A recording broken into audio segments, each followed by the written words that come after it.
Welcome, everyone. Today, we're going to take a deep dive into something pretty huge, strategically and economically.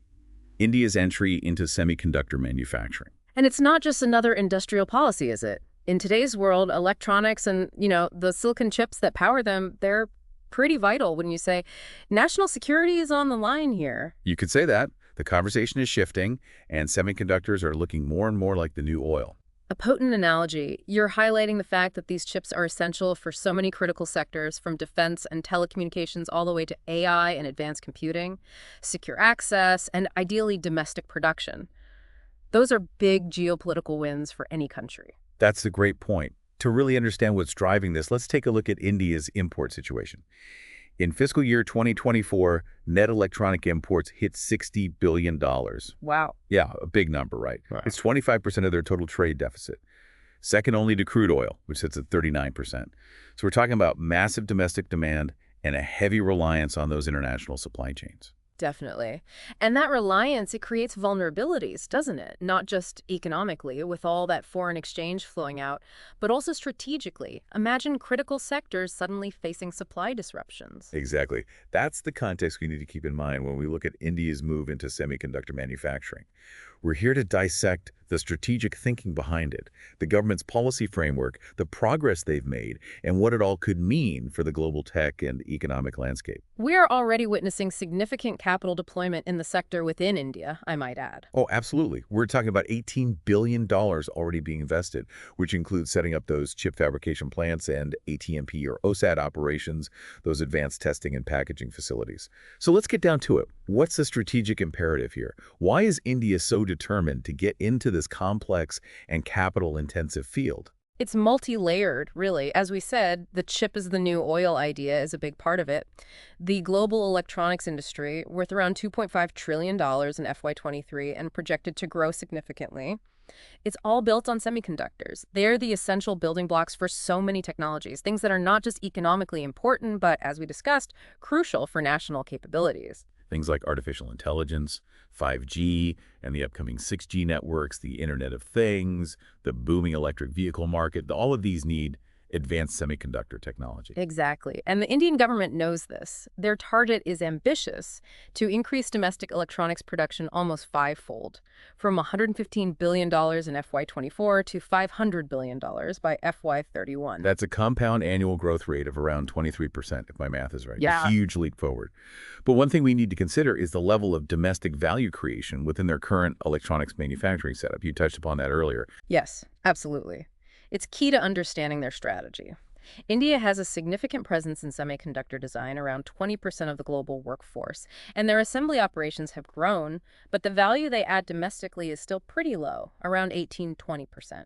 The government wants to almost double that, to about 35% by 2030.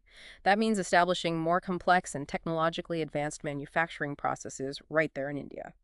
And how are they planning to incentivize this large-scale industrial transformation? What kind of policy support are we talking about? In 2021, they launched a pretty substantial program, a $10 billion program to build a strong ecosystem for semiconductor and display manufacturing. A core part of this is financial incentives, covering about 50% of the total project costs for setting up semiconductor fabrication plants, display manufacturing units, and testing and packaging facilities. That's a big chunk of change, and I understand there are ways to bump that up even further, right? Right. Several states in India are offering their own incentive packages, often adding another 20% to the project cost. So if you combine those with the central government's program, companies could potentially get up to 70% of their investment back. Makes India a pretty attractive destination, financially speaking. It certainly does. So which parts of the semiconductor and electronics manufacturing chain are they targeting with these incentives? The policy is quite comprehensive, covering 5 key categories. First, semiconductor manufacturing itself, setting up those fabrication plants or fabs. Second, display manufacturing, focusing on technologies like TFT LCD and AMOLED.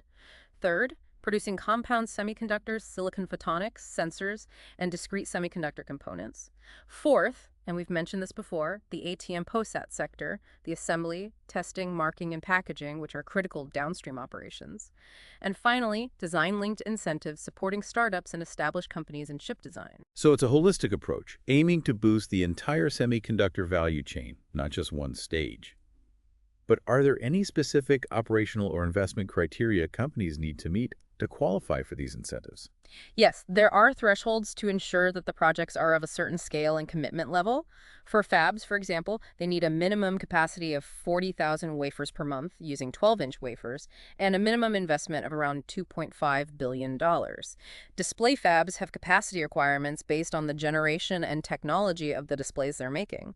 And in the ATM POSAT sector, because it's less capital intensive than fabrication, the minimum investment is much lower, around $6 million. The design-linked incentive scheme also has its own criteria, looking at R&D expenditure and projected sales revenues. A robust policy framework is great, but what our audience really wants to know is, are these plans turning into real progress on the ground? You mentioned $18 billion in ongoing investments. Can you give us a closer look at these projects, where they are, and who's involved? Absolutely. Right now, we're seeing a lot of activity across 5 major investment projects that have been announced and are in various stages of development. The largest of these is a big one, an $11 billion initiative from Tata Electronics to build a semiconductor foundry in Dulera, Gujarat. That's huge. It is. They've partnered with PSMC, a well-established Taiwanese semiconductor manufacturer. This facility is planned to produce chips with feature sizes from 28 to 110 nanometers. They expect to start commercial production in 2026. The projected capacity is substantial, around 50,000 12-inch wafers per month, and the project is expected to create over 20,000 direct jobs. These chips are designed for a wide range of applications, including computing, communications infrastructure, automotive, IoT devices, and data storage. So it's a significant boost to potential domestic manufacturing capacity there. Yeah. Now, what about the ATM POS segment? Any notable developments there? Tata Electronics is also investing heavily in that area, putting $3.3 billion into an OSAT facility in Morgan, Assam. This plant will specialize in advanced packaging technologies, specifically flip chip and ASIP. They expect it to become operational in phases starting in 2025, with a projected capacity of 48 million chips per day and the potential to create around 27,000 jobs. The target applications are quite broad, including the automotive and ED sectors, consumer electronics, telecom, and mobile devices. Now, Assam isn't traditionally known for being a major industrial hub. Why would Tata choose to locate such a significant facility there? Well, the Assam state government actually introduced its own semiconductor policy in 2023. It's similar to Gujarat's approach, offering extra incentives on top of the central government's program. Those additional benefits, along with land and utility incentives from the state, likely played a big role in attracting Tata's investment to this location. Makes sense. Now, back to Gujarat, which seems to be becoming a magnet for these investments. Absolutely. Micron Technology is investing $2.8 billion to set up an ATMP plant in Sanan, Gujarat. This facility will focus on packaging and testing DRAM and NAND memory chips. Their pilot plant is already up and running, and the main phase 1 of the project is expected to be finished in 2025. The plant will take raw silicon wafers from Micron's global fabrication facilities and turn them into finished products like BGA packages, memory modules, and SSDs for both domestic and international markets. They're expecting around 5,000 direct jobs and a total of about 20,000 jobs within the broader ecosystem. Interestingly, Simtech, a South Korean company specializing in printed circuit boards and substrates, is also investing $150 million in Gujarat to supply Micron. We're seeing the beginnings of a localized supply chain forming around these anchor investments. Exciting development. So what other significant AT POSAT projects are in the works? CG Power is undertaking a $0.9 billion OSAT project, also in Sanand, Gujarat. They've partnered with Renesas, a major Japanese semiconductor company, and Stars Microelectronics from Thailand. This facility will offer a wide range of packaging technologies, from legacy processes to advanced solutions. They're projecting a capacity of 15 million chips per day and expect to create around 5,000 jobs. Their smaller mini factory is scheduled to be operational in fiscal year 2026, with the main facility following in fiscal year 2027. And the fifth key investment project you mentioned earlier. That's Kane Semicon's $0.4 billion investment in an OSAT facility, also in Sanand, Gujarat.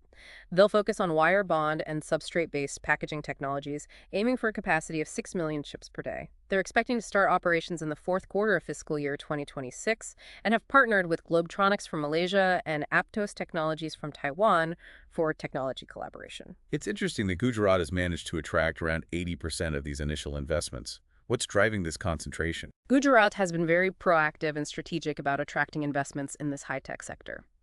They've created a dedicated agency, the Gujarat State Electronics Mission, or GS, specifically to promote and facilitate semiconductor investments.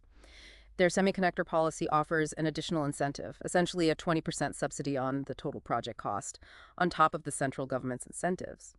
They also provide a lot of operational support, including substantial land subsidies up to 75% in the dollar as special investment region, streamlined regulatory approvals, and a reliable supply of power, water, and gas.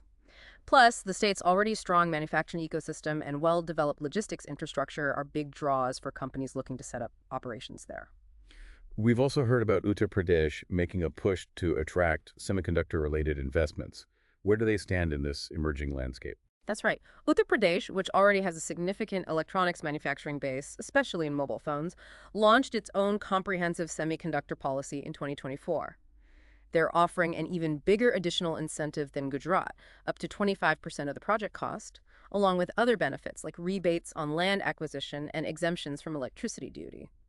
They haven't secured any of these initial 5 major projects yet, but their existing industrial base and attractive incentives make them a strong contender for future investments in the semiconductor ecosystem. Looking beyond these specific investments, what's the bigger picture? What's India's strategic vision for building a comprehensive semiconductor ecosystem, including the upstream supply chain and related industries? The government understands that to create a sustainable semiconductor manufacturing and packaging industry, they need a strong and localized supply chain. The Minister of Electronics and IT has been very vocal about this, emphasizing their focus on developing the entire value chain, including domestic production of specialized chemicals, industrial gases, sophisticated manufacturing equipment, and other critical materials and components. They also want to capitalize on India's existing strength in semiconductor design. We're seeing more and more approvals for chip design applications under government schemes, and several of these ventures are attracting venture capital funding. It points to a dynamic and growing domestic design innovation landscape. This focus on the broader ecosystem seems to create opportunities for companies in related sectors in India. Absolutely. Indian companies with expertise in specialty chemicals, industrial gases, precision machinery, and power equipment are starting to explore these new opportunities. Companies like Pidilite Industries in specialty chemicals, Linde and other industrial gas suppliers, Thermax in process equipment, Gujarat Fluorochemicals, Jyoti CNC Automation and Machine Tools, Carborundum Universal in Advanced Materials, Schneider Electric Infrastructure for Power Solutions, Deepak Fertilizers and Petrochemicals, Jubilant Ingravia in specialty chemicals, and Praj Industries in engineering solutions are all looking at how they can participate in this growing semiconductor ecosystem. It's important to remember, though, that setting up reliable domestic sources for highly specialized inputs like ultra-pure water and specialty gases, which require strict purity standards, will be a big challenge in the next phase of ecosystem development. Of course. Now, India isn't the only country that sees the strategic and economic importance of semiconductor manufacturing. What's the global context here, and how does India's push compare to what's happening in other regions? Right now, the global semiconductor supply chain is highly concentrated in just a few places: the US, Europe, Japan, South Korea, Taiwan, and China.